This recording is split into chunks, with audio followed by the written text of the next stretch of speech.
নমস্কার দর্শক বন্ধু, তৃপ্তির রান্নাঘরে আপনাদের সকলকে স্বাগত জানাই। আশা করি সকলে ভালো আছেন, আমিও ভালো আছি। আজকে আবারও একটা রেসিপি নিয়ে চলে এসেছি। আজকে যে রেসিপিটা দেখাবো সেটা হচ্ছে ইলিশ মাছের কালো জিরে দিয়ে ইলিশ মাছের ঝোল। তো এর আগেও আমি একবার দেখিয়েছিলাম। তো আমার ঘরে ইলিশ মাছ আমার হাজব্যান্ড ছাড়া কেউ খায় না, তাই ওর জন্য রান্না হবে। তো ইলিশের আরও অনেক রকম পদ আছে, সেটা করি না কেন, অনেকটা সর্ষে লাগে, তো সর্ষেটা ওর সহ্য হয় না, সেই জন্যই আমি একটু পাতলা করে ঝোল করি। আর এই কালো জিরে দিয়ে ঝোলটা সত্যিই খুব অসাধারণ লাগে। হ্যাঁ, আমি না খেলেও মানে দেখলেই যেন মনে হয় লোভ চলে আসে। তো যাই হোক, দেখলেন ইলিশ মাছ দুটো ভালো করে ভেজে নিচ্ছি।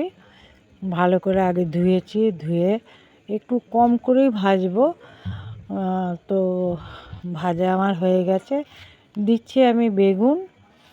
আমি মাঝারি সাইজের একটা বেগুন 4 ভাগ করে কেটেছি, আর আলু দিয়েছি একখানা। মাছটা যখন ভাজলাম দেখে আমি একদম সামান্য তেল দিয়েছিলাম, তো অনেকটাই তেল বেরিয়েছে। তো সেই তেলটা রেখে দিয়েছি, ওটা শুকনো ভাত দিয়ে খাবে। আর আমি মশলা বেটেছি শুধু আদা আর কাঁচা লঙ্কা, দুটো কাঁচা লঙ্কা। এর মধ্যে দিলাম জিরে গুঁড়ি, ধনে গুঁড়ি, কাশ্মীরি লঙ্কা গুঁড়ি আর একটু চিনি দিয়ে এবারে ভালো করে, নুন তো আন্দাজ মতো নুন দিয়েছি, আর সবই দিয়েছি আমি 4 চামচের হাফ চামচ। এবারে মশলাটা একটু জল দিয়ে ঢাকা দিয়ে দিয়েছিলাম, আর পাশে একটা কড়াতে গরম জল হতে দিয়েছিলাম। মশলাটা যেই ভাজা হলো, আমি আন্দাজ মতন একটু জল দিয়ে দিলাম। একজন খাবে সেই আন্দাজে আমি ঝোল করব, তো আলুটা সিদ্ধ হতে হবে, সেই জন্য আবার আমি ঢাকা দিয়ে দিলাম।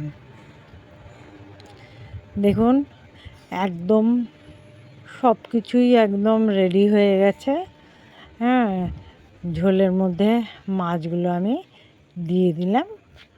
ঝোলের মধ্যে মাছগুলো দেওয়ার পর আরেকবার ভালো করে মাছটা উল্টে পাল্টে নিচ্ছি। আর আলুটাও দেখুন একদম কি সুন্দর সিদ্ধ হয়ে গেছে। অবশ্যই আপনারাও এমনি পাতলা ইলিশ মাছের ঝোল একবার করে দেখবেন। এরপর আমি সামান্য একটু কালো জিরে নিয়েছি 1 চামচের মতন,